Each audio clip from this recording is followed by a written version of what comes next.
Olá, alunos, tudo bom? Professor Caio Cefas aqui.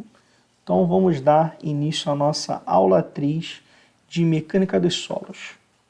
Estou aqui no Google Classroom, onde vocês têm acesso, e vamos dar início à nossa aula 3. Só falar uma coisa antes de começar a nossa aula, que aqui foi postada o trabalhinho de Mecânica dos Solos também, e a nossa atividade de instalações hidráulicas sanitárias.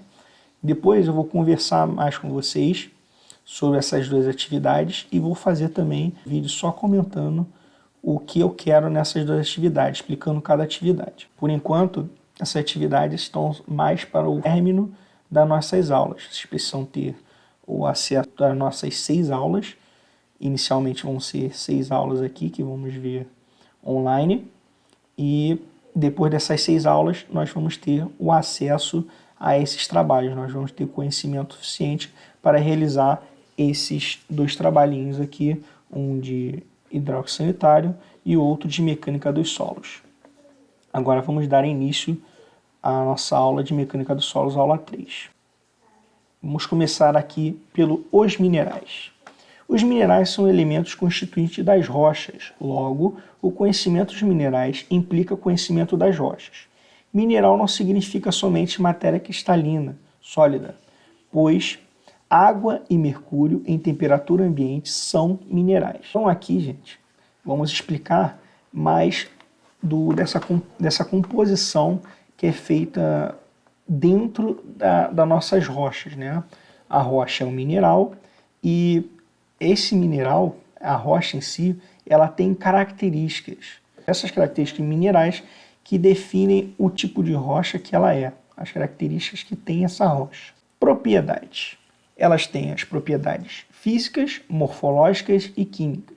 Propriedades físicas: dureza, traço, clivagem, fratura, tenacidade, flexibilidade, peso específico. E propriedades ópticas, como brilho, cor e microscópia. Morfológicas: hábito e simetria. E as químicas: ensaios por via seca, ensaios por via úmida.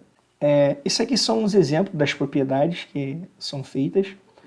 E nós não vamos ver todas as propriedades, mas vamos focar mais nas principais propriedades aí. Propriedades físicas. Dureza. Resistência ao risco. A dureza relativa é dada pela escala empírica de Morse. A dureza do mineral depende da sua composição química e sua estrutura cristalina. Aqui abaixo temos a tabela de Morse, que, dado o mineral, nós temos a dureza dele. Essa escala de Morse é dada de 1 a 10. Cada uma dessas durezas está relacionada a um tipo de mineral que compõe a nossa rocha, ou o nosso solo em si. Temos o talco, de dureza 1, gipsita, de dureza 2, calcita, de dureza 3, fluorita, de dureza 4, apatita, de dureza 5, ortoclásio, dureza 6, quartzo, de dureza 7, topázio, de dureza 8, corindon, de dureza 9 e o diamante com a dureza 10. Os minerais 1 e 2 são riscáveis pela unha. Os 3, 4 e 5 são pelo canivete e pelo vidro. E os 6, 7, 8, 9 e 10 não são riscáveis pelo canivete e riscam os vidros.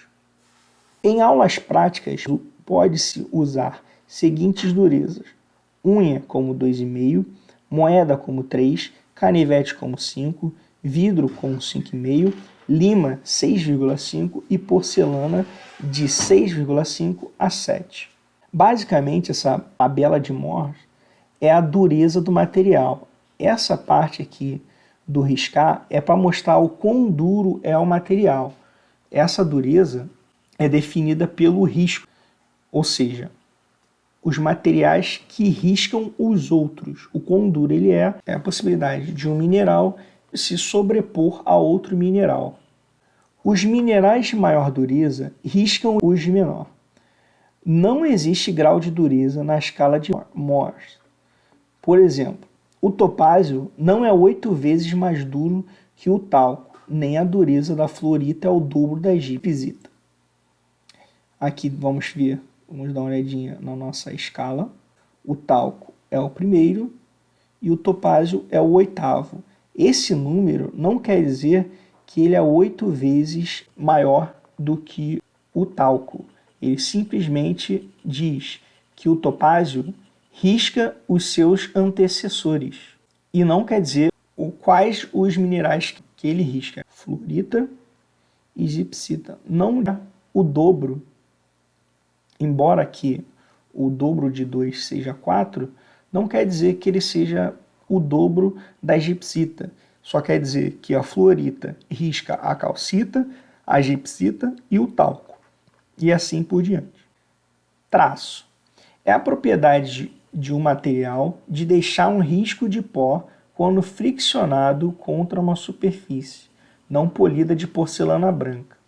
Para que isso aconteça, é necessário que o mineral tenha dureza inferior à porcelana. Os de maior dureza causam um sulco na porcelana e dizemos que tem traço incolor. O traço nem sempre apresenta a mesma cor que o mineral. Então, como é feito o processo de traço? Você fricciona o material contra a superfície de porcelana não polida. Essa fricção vai deixar um risco de pó. Esse risco de pó tem uma coloração e dentro dessa coloração é determinado o traço desse material em si.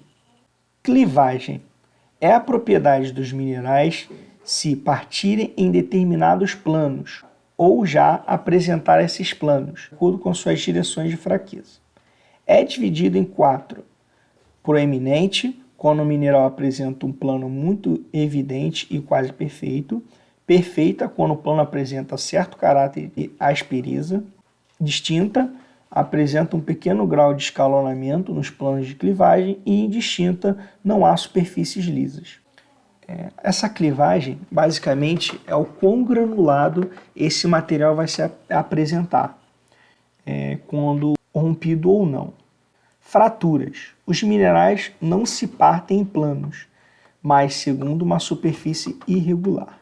Ou seja, de vez ele apresentar duas partes rompidas, onde há essa incisão, onde há esse rompimento, ele não se parte em planos, ele se parte em uma superfície irregular, não uma superfície lisa, por assim dizer. Tenacidade é a resistência ao choque ou ao corte. Essa aqui é bem autoexplicativa. É basicamente a resistência que ela tem ao contato, né? A esse choque ou ao corte dela.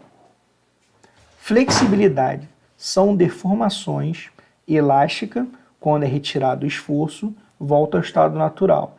E plástica permanece mesmo após a retirada do esforço. Ou seja, a flexibilidade, a deformação elástica, é quando você tem um esforço e quando você retira esse esforço, ela volta ao estado natural. Ou seja, ela tem um estado elástico de flexibilidade. A plástica, você tem uma força que você incide, essa força ela causa uma deformação e após esse esforço, esse material ele tende a ficar da mesma maneira que ele estava quando estava sendo aplicada a força nele.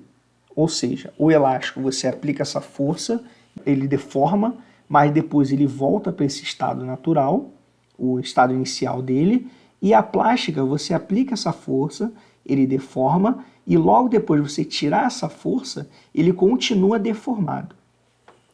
Peso específico. Relação entre peso do mineral e o peso de igual volume de água destilada a 4 graus Celsius. Então, o peso específico é basicamente o peso sobre o volume. Propriedades ópticas. Brilho é o aspecto da reflexão da luz na superfície do mineral. Então, você aplica a luz no mineral e o quanto ele refletir dessa luz é chamado de brilho. Por último, nós temos aqui a cor. Deve ser sempre observada em superfície ou fratura recente, pois a superfície exposta ao ar se transforma, formando películas de alteração. Isso aqui é basicamente a cor a qual o material vai apresentar na sua superfície, e esse também é um processo de averiguação aí das propriedades ópticas, né? Que é dada visualmente pelo material. Então, essa foi a nossa aula 3 de mecânica dos solos. Falamos um pouco sobre os aspectos dos minerais e espero que todos tenham entendido. Qualquer dúvida, vocês podem entrar em contato comigo. Bons estudos para vocês e tchau, tchau.